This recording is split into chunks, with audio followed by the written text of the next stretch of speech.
E aí pessoal, hoje eu vou ensinar aí para vocês a como fazer a dosimetria da pena, né? Que é o trabalhinho do juiz lá na hora de dar sentença, né? Todos aí já devem saber. É bem facinho, né? No entanto, muitos ainda não sabem, então eu vou ensinar aqui para vocês. Eu coloquei um probleminha aqui para a gente resolver, e então fazer a dosimetria da pena. Então vamos lá. Pois bem, eu vou lê-la aqui para vocês.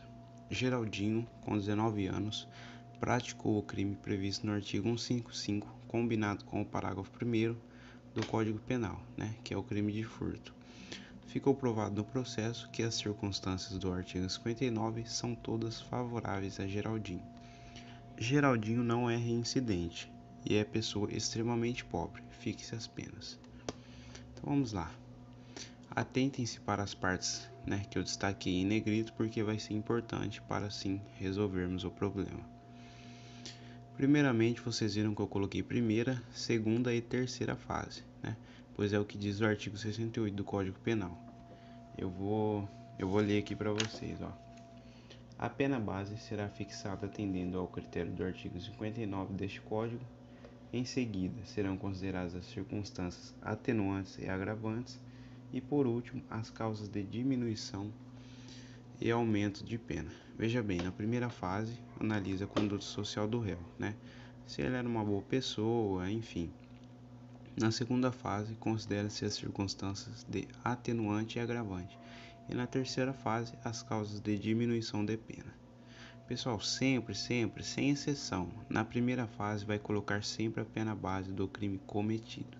No caso aí, é o crime de furto, né? Mas o que é a pena base? É a pena mínima, né? Ou seja, é 1 ano, né? Do crime de furto. A pena mínima é 1 ano, né? Que é também chamada de pena em concreto. Então, a primeira fase, como eu havia dito, analisa a conduta social do réu. Vejam que eu grifei no problema, né? Que são todas favoráveis às circunstâncias do artigo 59, né? Então, significa que ele tinha uma boa conduta na sociedade. Então, vai ficar apenas 1 ano na primeira fase. Se o réu tivesse uma má conduta perante a sociedade, o juiz poderia aumentar, né, logo na primeira fase, uns 2 ou 3 anos. A quantidade de ano que o juiz aumenta é relativa, varia conforme o entendimento do juiz, mas normalmente é aumentado uns 3 anos em relação a uma conduta, né? Só lembrando que o juiz pode aumentar o tanto que ele quiser, mas é claro, justificando, né, a sua decisão. Na segunda fase, vai continuar 1 ano, né? Como dispõe o artigo 68 do Código Penal, na segunda fase tem de ser analisado as circunstâncias atenuantes e agravantes. Vejam que ele tem uma atenuante, né? Pois ele tem apenas 19 anos. Se vocês quiserem dar uma olhadinha, as circunstâncias de agravantes estão previstas no artigo 61, né, do Código Penal, e as de atenuante no artigo 65. Bom, então como eu havia dito, ele tem uma atenuante, seria caso de diminuir a pena dele. No entanto, ainda estamos na segunda fase, e aqui eu vou falar uma regra importante para vocês, ó. Só poderá diminuir a pena ainda mais do mínimo na terceira fase. Veja bem, somente na terceira fase. Isso vale também para aumentar, né? Só poderá ultrapassar o máximo da pena na terceira fase. Tomem cuidado com isso aí, né? Porque isso confunde muita gente. Pois bem, na terceira e última fase, se analisa as circunstâncias de aumento ou diminuição de pena. Lembrando que a pena está calculada em 1 ano por enquanto, né? Então vamos aumentar 1/3 da pena até então calculada, né? Ou seja, aumentará um terço, aliás, de 1 ano. O Geraldinho cometeu o crime no período de repouso noturno, né? Como dispõe o parágrafo 1º do artigo 155, que eu também grifei para vocês se atentarem aí, né? Então, aumentando 1/3 de 1 ano, a pena resultará em 1 ano e 4 meses aproximadamente, né? Aproximadamente porque dá 1 ano, 4 meses e alguns dias aí. Então, acabamos de calcular a pena de reclusão do Geraldinho, né? Mas o artigo 155 também prevê pena de multa. Então, vamos fazer aqui.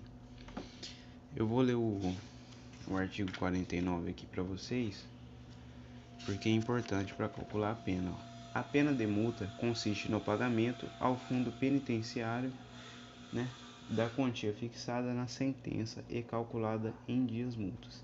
Será no mínimo de 10 e no máximo de 360 dias multas. Veja bem, no mínimo 10 e no máximo 360 dias multas, né? Vou ler também o artigo 60 que é importante. Ó, a fixação da pena, aliás, na fixação da pena, o juiz deve atender principalmente à situação econômica do réu, tá? Né? Então é por isso que eu ressaltei e grifei que o réu é pobre. E pessoal, eu vou falar aqui para vocês também que o juiz deve respeitar os parâmetros de 1/3 do salário mínimo a 5 vezes do salário mínimo. Por isso que eu também grifei, né, que o valor do salário mínimo vigente na época do fato era R$ 980, tá? E vocês viram que o juiz então deve atender no mínimo 10 e no máximo 60 dias multas, né? Pois bem, como o réu é pobre, eu vou dar apenas 20 dias multas para ele. Lembrando que isso também é relativo, cada juiz fixará de acordo com o seu entendimento ao caso concreto. Então você dividirá 980, né, que é referente ao salário mínimo, por 30. Esse 30 é o valor referente a 1/30, né?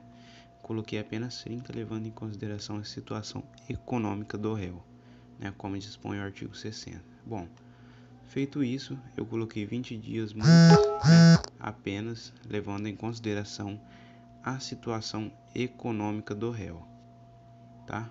Você multiplicará 20, né, que é o dias multa, vezes 32, que é o resultado da divisão feito anteriormente. É 32 aproximadamente, né, porque dá 32 e uns quebradinhos, mas vamos arredondar.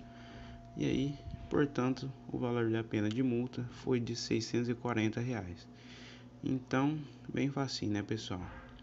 Se vocês tiverem alguma dúvida, né, pode estar comentando aí que eu vou ajudar, né? Ou também pode deixar ideias de vídeo aí nos comentários que eu vou estar lendo. Até a próxima, galera.